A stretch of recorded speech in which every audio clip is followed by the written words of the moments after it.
ध्यान पिशाचिनी का साया। रात के ठीक 12 बज रहे थे। बिहार के एक छोटे से गांव भैरवपुर में हर तरफ सन्नाटा पसरा हुआ था। हवा में अजीब सी ठंडक थी, जैसे कोई अनदेखी चीज गांव के ऊपर मंडरा रही हो। गांव के किनारे एक पुराना जर्जर शिव मंदिर था। लोग कहते थे कि वहां आधी रात के बाद कोई नहीं जाता, क्योंकि वहां रहती थी ध्यान पिशाचिनी। कहा जाता था कि जो भी उस मंदिर में आधी रात को ध्यान लगाता, वह कभी वापस सामान्य नहीं रहता। रवि की जिद। गांव में रहने वाला रवि शहर से पढ़कर लौटा था। वह भूत प्रेत जैसी बातों पर बिल्कुल विश्वास नहीं करता था। एक दिन चौपाल पर बुजुर्ग रामदास बाबा ने कहा, बेटा, उस मंदिर से दूर रहना। ध्यान पिशाचिनी साधकों की आत्मा पी जाती है। रवि हंस पड़ा। बाबा, ये सब अंधविश्वास है। मैं आज रात वही ध्यान लगाऊंगा। बाबा का चेहरा पीला पड़ गया। मत जा बेटा, वो बुलाती है, फिर छोड़ती नहीं। लेकिन रवि नहीं माना। डर की शुरुआत। उस रात रवि टॉर्च और चादर लेकर मंदिर पहुंच गया। मंदिर के अंदर कदम रखते ही हवा अचानक ठंडी हो गई। दीवारों से चमगादड़ उड़ने लगे। घंटी अपने आप हिलने लगी। Ton ton ton. रवि के दिल की धड़कन तेज हो गई, लेकिन उसने खुद को संभाला। कुछ नहीं है, बस हवा है। वह मंदिर के बीचों बीच बैठ गया और आंखें बंद करके ध्यान लगाने लगा। पहला संकेत। लगभग 5 मिनट बाद रवि को महसूस हुआ उसके पीछे कोई खड़ा है। बहुत ठंडी सांस उसकी गर्दन को छू रही है। उसने धीरे से आंखें खोली। पीछे कोई नहीं था। रवि ने राहत की सांस ली और फिर से ध्यान में बैठ गया। लेकिन इस बार उसे साफ सुनाई दिया, रवि। उसकी आंखें झट से खुल गईं। मंदिर खाली था। खौफनाक दृश्य। अचानक मंदिर के कोने में रखा दीपक अपने आप जल उठा। उस हल्की रोशनी में रवि ने देखा, दीवार पर एक औरत की परछाई थी, लेकिन वहां कोई औरत खड़ी ही नहीं थी। परछाई धीरे धीरे रवि की तरफ बढ़ने लगी। रवि का गला सूख गया। कौन है? तभी उसके कान के पास फुसफुसाहट हुई, ध्यान पूरा कर, मैं आ चुकी हूँ। रवि जम गया। और तभी मंदिर का दरवाजा अपने आप धड़ाम से बंद हो गया। मंदिर का दरवाजा धड़ाम से बंद होते ही रवि के पैरों तले जमीन खिसक गई। उसने घबराकर दरवाजा खोलने की कोशिश की। दरवाजा जाम था। बाहर से जैसे किसी ने जकड़ लिया हो। अंदर हवा बर्फ जैसी ठंडी हो चुकी थी। रवि की सांसें तेज हो गई। कौन है वहां? मजाक मत करो। लेकिन जवाब में सिर्फ मंदिर की घंटी अपने आप बजने लगी। Ton ton ton. हर आवाज पहले से ज्यादा भारी और डरावनी थी। परछाई का बदलना। रवि धीरे धीरे पीछे मुड़ा। दीवार पर दिख रही औरत की परछाई अब साफ होने लगी थी। अब वह परछाई बहुत लंबे बालों वाली, झुकी हुई गर्दन और हाथ असामान्य रूप से लंबे। रवि के शरीर में सिहरन दौड़ गई। अचानक परछाई दीवार से अलग हो गई और धीरे धीरे जमीन पर उतरने लगी। ध्यान पिशाचिनी का प्रकट होना। रवि की आंखें फटी रह गईं। उसके सामने खड़ी थी ध्यान पिशाचिनी। उसका रूप देखकर रवि की चीख निकल गई। चेहरा आधा जला हुआ, आंखें पूरी काली, मुंह से काली लार टपक रही थी। पैरों की जगह उल्टे पंजे, वह हवा में तैर रही थी। उसकी आवाज आई, तुमने मुझे बुलाया? साधक, रवि कांपते हुए बोला, मैंने किसी को नहीं बुलाया।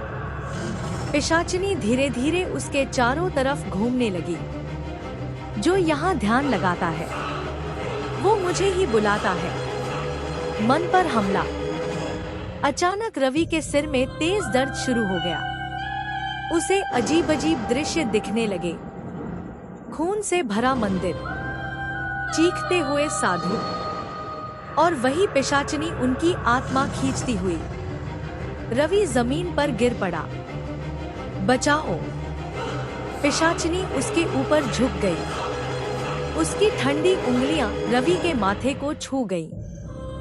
और तभी रवि के कान में गूंजा, अब तुम्हारी चेतना मेरी होगी। अचानक मोड़, जैसे ही पिशाचिनी रवि की आत्मा खींचने वाली थी, रवि की जेब से कुछ गिरा। रामदास बाबा का दिया हुआ रुद्राक्ष। रुद्राक्ष जमीन पर गिरते ही तेज चमक हुई। मंदिर में कंपन होने लगा। पिशाचिनी जोर से चीखी, नहीं, ये कैसे? रवि की आंखें आधी खुली। रुद्राक्ष से निकलती रोशनी पिशाचिनी को पीछे धकेल रही थी, लेकिन वह पूरी तरह खत्म नहीं हुई। उसने खौफनाक हंसी हंसी, रुद्राक्ष तुम्हें आज बचा सकता है, हमेशा नहीं। और अगले ही पल वह धुएं में बदलकर गायब हो गई। डर खत्म नहीं हुआ। दरवाजा अपने आप खुल गया। रवि किसी तरह उठकर मंदिर से बाहर भागा, लेकिन जाते जाते उसने आखिरी बार पीछे देखा। मंदिर के अंदर अंधेरे में दो काली आंखें अब भी उसे घूर रही थी। रवि मंदिर से भागते भागते सीधे अपने घर पहुंचा। उसकी सांसें उखड़ी हुई थी, कपड़े पसीने से भीगे हुए। माँ ने दरवाजा खोला तो घबरा गई। अरे रवि, क्या हुआ बेटा? चेहरा इतना पीला क्यों है? रवि कुछ बोल ही नहीं पाया, बस कांपते हुए बोला, माँ, वो सच में है। लेकिन घर वाले उसकी बात को डर और थकान समझकर टाल गए। उन्हें क्या पता था, ध्यान पिशाचिनी अब उसके पीछे आ चुकी थी। पहली रात का डर। उस रात रवि अपने कमरे में लेटा था, लेकिन नींद आंखों से कोसों दूर थी। कमरे में सब कुछ सामान्य लग रहा था। पंखा घूम रहा था, खिड़की बंद थी, दरवाजा अंदर से लॉक था। फिर भी उसे बार बार वही ठंडी सांस महसूस हो रही थी। करीब 2 बजे रात, अचानक पंखा अपने आप बंद हो गया। कमरे का तापमान गिर गया और खिड़की धीरे धीरे चरर करके खुलने लगी। रवि बिस्तर पर सीधा बैठ गया। कौन है? आईने में दिखा सच। डर के मारे रवि ने सामने रखे आईने की तरफ देखा और उसकी चीख निकल गई।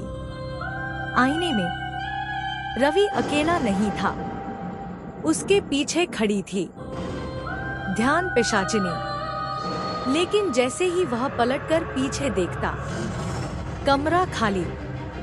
फिर आईने में देखता, वह और करीब। उसकी गर्दन टेढ़ी होकर रवि के कान के पास आ चुकी थी। आईने से ही उसकी आवाज आई, मैंने कहा था, मैं छोड़ती नहीं। आखिरी हमला। अचानक कमरे की लाइट फट गई। पूरा कमरा अंधेरे में डूब गया। रवि ने जेब में हाथ डाला। रुद्राक्ष अब भी उसके पास था, लेकिन इस बार रुद्राक्ष काला पड़ चुका था। रवि की रूह कांप गई। तभी अंधेरे में 2 काली आंखें चमकी और अगले ही पल पिशाचिनी ने पीछे से रवि के कंधों को जकड़ लिया। उसकी बर्फ जैसी उंगलियां रवि के सिर पर टिक गईं। अब कोई नहीं बचाएगा। रवि पूरी ताकत से चिल्लाया, बाबा बचाइए। अंतिम मोड़। जैसे ही पिशाचिनी उसकी चेतना खींचने वाली थी, अचानक बाहर से मंदिर की घंटी की आवाज गूंजी। Ton ton ton. कमरे में तेज हवा चली। रवि के हाथ का रुद्राक्ष अचानक फिर से चमक उठा। तेज रोशनी पूरे कमरे में फैल गई। पिशाचिनी दर्द से चीख उठी। नहीं, उसका शरीर धुएं में बदलने लगा। लेकिन जाते जाते उसने डरावनी फुसफुसाहट छोड़ी। मैं फिर आऊंगी, हर उस साधक के लिए जो आधी रात ध्यान लगाएगा। और वह गायब हो गई। कहानी का अंत या शुरुआत। सुबह रवि को उसके कमरे में बेहोश पाया गया। वह बच तो गया, लेकिन आज भी रात के 12 बजे जब भी वह आंखें बंद करता है, उसे वही ठंडी सांस महसूस होती है और उसके कमरे के आईने पर कभी-कभी अपने आप उभर आता है। ध्यान पूरा कर। समाप्त। Like, comment, and subscribe.